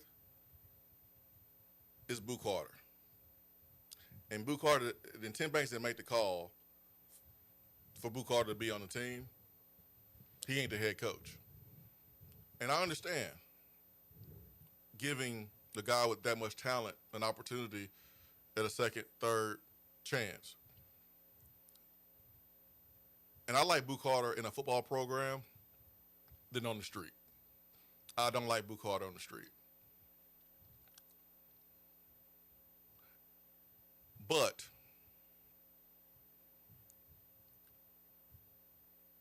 that's a dynamic with this defense because the communication hasn't been where it needed to be. I didn't think Boo Carter played hard enough against Alabama. I didn't see enough strain. There was a touchdown where the receiver caught the ball about 5-6 yards away from the end zone, ran in. I didn't see enough dudes trying to stop him from scoring a touchdown. I felt like we held up and let him walk into the end zone. We should be blasting his ass out of bounds, blasting him by the pylon. If he scores, okay, but you're going to pay for it because you never know. You may knock the ball out at the 1 yard line. You may stop him at the 1 yard line. You may have a goal line stop. We had a goal line. We got stopped on the goal line. 2005, Alabama's DBs hit one of our players right before he crossed the goal line, forced a fumble. We lost the game. You never know. You got to run to the football. I didn't think the DBs did a good job of that in that particular play. Also, against Alabama, man, you didn't get a sack. We played hard. Ronnie Garner's the best coach on the staff when it comes to developing.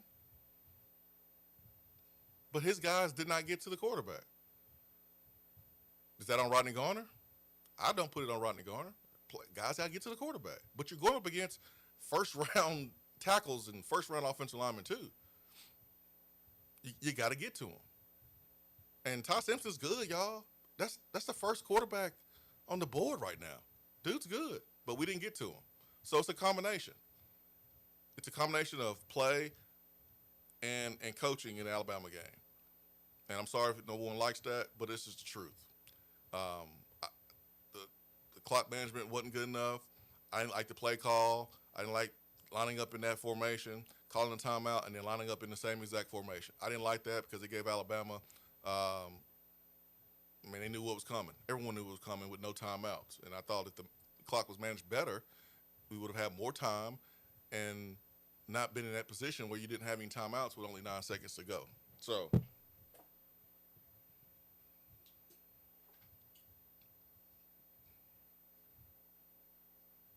that's my take.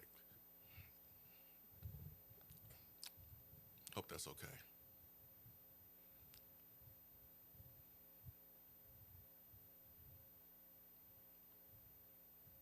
Anything else, Ben? On the defense, I mostly blame the coaching. I think they've regressed on the defensive side of the ball this year, even with the injuries to Jamal McCoy and Ricky Gibson. That obviously affects things, but there's almost just a sense of complacency, almost in my opinion, with the way that they're recruiting in year 5, being able to stack depth at this point. I don't think that you should be taking the step back that they are taking, even with the injuries to McCoy and Gibson. I look at the defensive line at times in that football game, and I do blame the players there because they were inconsistent. At times they were disruptive, disrupting Ty Simpson, doing a solid job against the run, but then you had the long touchdown drives. So where Ty Simpson just had all day to throw, and although the numbers weren't crazy, Alabama had more success on the ground running against Tennessee than it had in the previous games. It had been that bad for Alabama on the ground. So I look at the defensive line, and I do put blame on the players. I'm not going to blame Rodney Garner, quite frankly. No. Maybe that's wrong on me. Yeah, the players got to get to the quarterback. But I look at the linebackers, and I look at the safeties. I won't say the corners because I think Willie Martinez does a good job. And I think he's doing the best job he can right now with Colton Hood, Ty Redmond, the Boo Carter situation, and the injuries. I'm giving Willie Martinez a pass. And Willie's not coaching the corners by himself. There is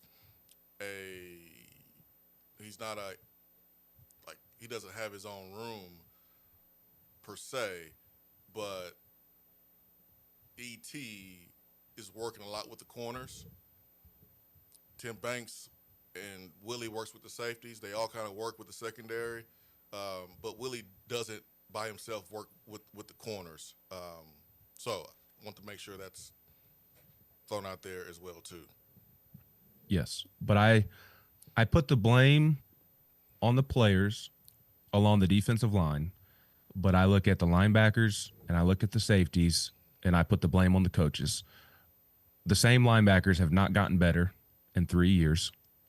But is that a misevaluation? Linebackers haven't been good enough, man. No, Arion Carter has not lived up to. He's fine. I don't think he's bad. So don't take it too far. He has been battling turf toe last couple of weeks. Now they're in both toes. He has, but I still don't think that his eyes are in the right place. I think he gets washed out of plays too much. I don't think he gets off blocks. He has the athleticism. There's no doubt, but he does not make the plays. And I recognize he's a bit banged up. But when it's year 3, like, I don't want to hear that, because there has not. It's been the same thing every year. And was that a misevaluation coming out of high school? And again, I don't think he's that bad of a player or anything, but he turned out to be a big time recruit after being a running back committed to Memphis. Mm-hmm. And I personally do not think that he has lived up to the hype to this point in his career. That's my personal opinion. Jeremiah Telander is how quality of an SEC linebacker is he? Personally, I think he lacks the athleticism to be a difference maker at that position in this league. I love Edwin Spillman. Why is a walk-on playing on the second series of the game? I don't care if guys are hurt or not. I don't care if you're rotating guys. Why is a walk-on who doesn't have the athleticism to play in this league in Tuscaloosa on the second series of the game? Please explain that to me. Yeah, how are you in that position? Shouldn't be in that position. Right. Well, so and look here and now. I will give them a little bit of the benefit of the doubt. You just mentioned Arion Carter being banged up. Edwin Spillman was not able to play in the first half because of his targeting ejection against Arkansas. I can maybe see a path, but how is it on the second possession of the game? That part is mystifying to me. So like I look at the linebackers and I look at the coaching, and I'm not saying William Inge necessarily, because William Inge got here after these guys were in his room. I'm looking at the coaching staff as a collective, just with the evaluations, the development, the same thing at the safety position. The same guy continues to be a step behind on every single play, and outside of Will Brooks and Theo Jackson having a great senior year, safety play has not been good. Jalen McCullough got good when he got to the league. So safety play has been an issue outside of Will Brooks in 1 year of Theo Jackson, the entire Josh Heupel tenure. So it's weird. Defensive line, I put on the players, but those second levels I put on the coaches, second and third level. Yeah, like in terms of like putting it on the coaches in game, yes, like in game, whatever you want to say there. I'm more so putting it on the fact that we got to do a better job with prioritizing defensive players when it comes to NIL and the portal. Like, I get it, offense sells tickets. You have a head coach as an offensive guy. I understand that. But we got to pay for secondary players. Like, we got to get a 5-star corner in here. We got to get a 5-star safety. We got to get some dudes up in here in the secondary. It ain't just, we're going to coach them up. And no, you got to get some more talent. You got to get some more athleticism. And so that's kind of where I point the finger is, all right, man, we're paying the wrong dudes the wrong amount. We got to be paying the right dudes the right amount. And that's No, Swain. It's not that you're paying the wrong dudes. It's that you're taking the money and giving it to baseball and women's basketball and men's basketball, and that extra $2 million here, that extra $3 million here, the extra $750,000 here, that money needs to be going to the secondary. That's the issue. You're not paying the wrong players. It's that you're not paying the players at all in the secondary. your sarcasm. Early in the show, Vol from Charlotte said, if you think, and this is back to Tony Vitello, the whole situation with Danny White, and I feel like we addressed it after he sent this message, but I want to make sure I read some of the message and then respond. It says, if you think the money is the only reason Tony left Tennessee, I'm sorry. That is a very Danny White institutionalized point of view. No, and that's not what we said. We at the beginning, I mentioned the contract. Again, like this is a hour and a half show, going on 2 hours today, and so setting up our conversation, I mentioned the contract first. I did not say anything about that being the only reason. I mentioned the contract. I mentioned how much he was getting paid from the Giants versus how much he was getting paid from Tennessee, because folks are in Tony Vitello's pockets and trying to say that he's going to make less in San Francisco. He is making more from his employer with the Giants than Tennessee. Will he walk away with less because of taxes? Yes, but he's making more. So to say he's making less, that is not true. He's going to be making more of a salary. He keep less of the salary, but he's making more. He's getting paid more. The contract is more. They just gonna take more, the taxes. And so during the course of the show, you said it, I've said it. I thought you really hit the nail on the head. The main reason that Tony left is because it's an opportunity that you can't pass up. But on the cons list, there are other things too. And Tony does not have to force a relationship with Danny White anymore. Now that he is with the Giants, he doesn't have to deal with NIL overall. He doesn't have to deal with going back and asking for more money from boosters because LSU is offering this and that. I've said this for years. There's this thought out there because of who's the cornball on Twitter that tweets about financial stuff in sports all the time. Darren Rovell. Darren Rovell. He tweeted a couple years ago that Maui Ahuna was making like $300,000 or something like that. I think it was 100,000. What's that? I think he tweeted something like 100,000, and he was wrong. I thought it was more than that, Was but it? he was wrong. Is My point. And ever since then, there's been a misconception of what players are making at Tennessee, and Tennessee's baseball's NIL has been good, but it has not been LSU or some of these other programs. Tony don't have to worry about that anymore.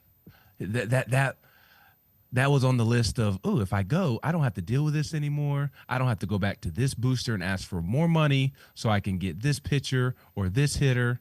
He don't have to deal with that anymore. He doesn't have to force a relationship with Danny White anymore, but that's not what ultimately led to him making the decision to go. He did not leave Tennessee because of Danny White or because of Tennessee's NIL situation. He ultimately left Tennessee because of a once-in-a-lifetime opportunity with the San Francisco Giants.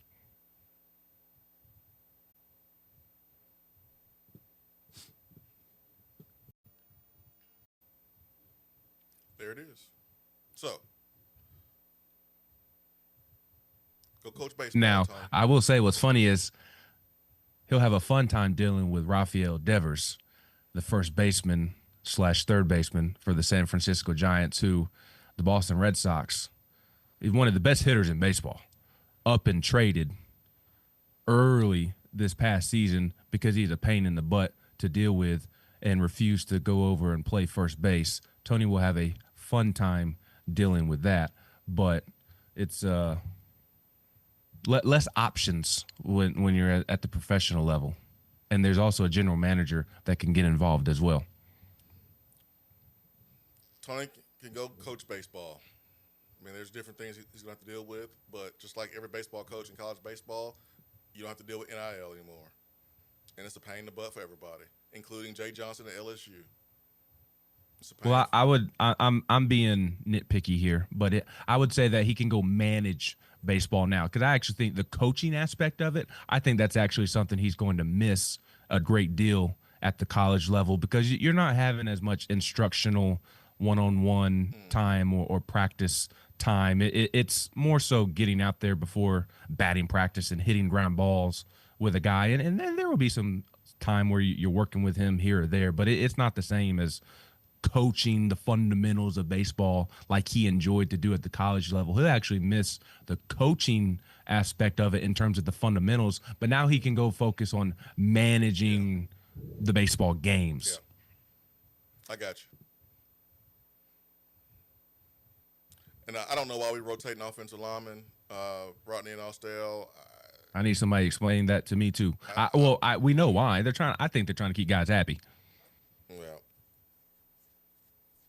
Joey was sacked 4 times. David Sanders is paid a lot of money. I mean, well, I think it was kind of a bad night at times. I mean, one of those sacks was Lance Hurd. You're not taking Lance Hurd out of the game. No. I ain't taking Lance Hurd. I mean, I'm not saying. Well, another one was Wendell Moy. You're not taking Wendell Moy out of the game. Yeah, he got off balance. Right. I think that's what I'm saying. I think like the 4 sacks, I think it was just a bad night for the offensive line. I don't think the 4 sacks were because they started rotating all of a sudden. Yeah, but I mean, you're right. It could affect. A lot, and it's hard to say that like that doesn't have some type of impact on. I agree. Yeah, Jesse Perry is one of your top 5. David Sanders Jr., you're paying like one of your top 5. Sam Pendleton needs to be the center at all times unless he can't go into the game because of his ankle. Yeah, I mean, the thing is, like, Satterwhite more physically gifted than Pendleton. Pendleton more consistent with snaps, but snaps have been an issue, whoever's in there, because that's why you're getting some of those false starts. But they got to fix it, man. I've seen more of a push in there with Pendleton than Satterwhite. Yeah, I'm just snaps aside. I think Pendleton's been the better blocker too. I mean, Satterwhite, they put him in for 3 snaps, he don't play the rest of the game, and it was a drive and a possession where the offensive line got blown up. Yeah, I mean, I'm just telling you what some of the guys who go up against these offensive linemen have said, and who's a little bit harder to go up against. I know. I'm just going off what I see on Saturdays. I feel you. Hey, I feel you 100%. All right. I think we covered everything as best we could. Man, I hope Danny makes the right hire.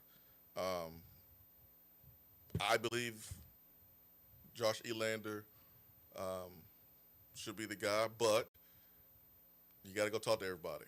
And if someone's out there better, then I think you owe it to the university to try to at least talk to them.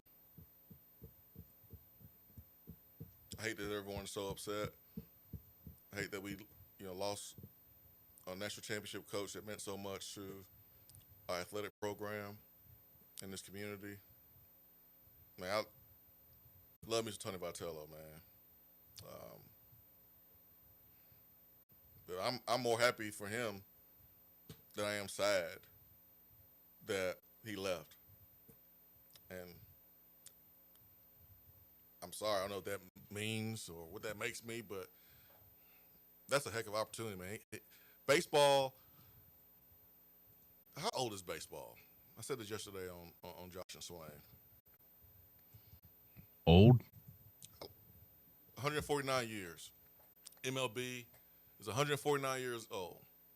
And Tony Vitello is doing something that's never been done before. Man, that's freaking exciting. And he's doing it coming from Tennessee. And that's freaking cool, man. That's freaking cool. Love his personality. Love what he meant for our fans.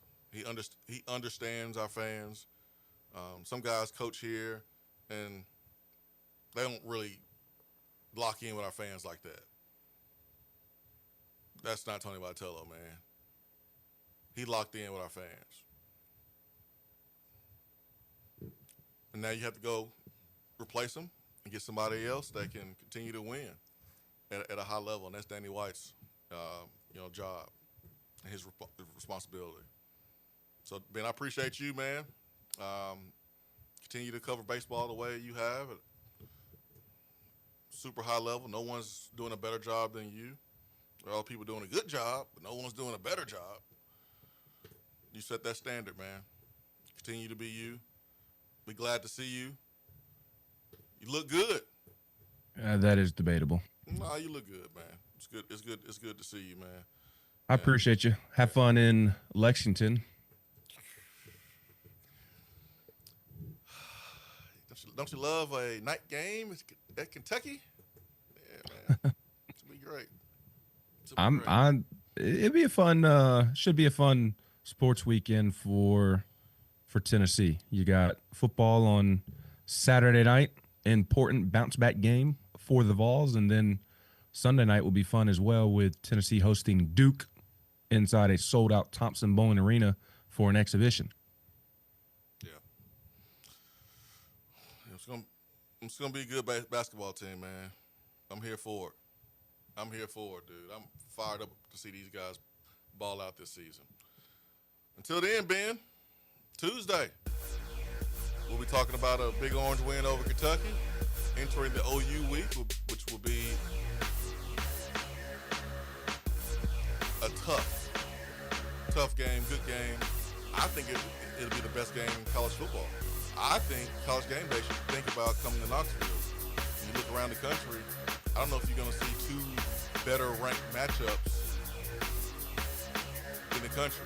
I think it's a possibility that College Game Day doesn't leave the state of Tennessee. They will be in Nashville this week, Vanderbilt, Missouri, and you have opportunity to fix the mess put out there against Alabama, clean it up, beat up on Kentucky, come back at home, handle business against OU, possibly a night game with dark mode. Better be a night game. And then finish strong on the road at Florida, at home versus Vanderbilt. They got homecoming in there. No one's afraid of New Mexico State. For Ben McKee, I'm Jason Swain. Hope everyone has a great day. Peace and much love. You're out.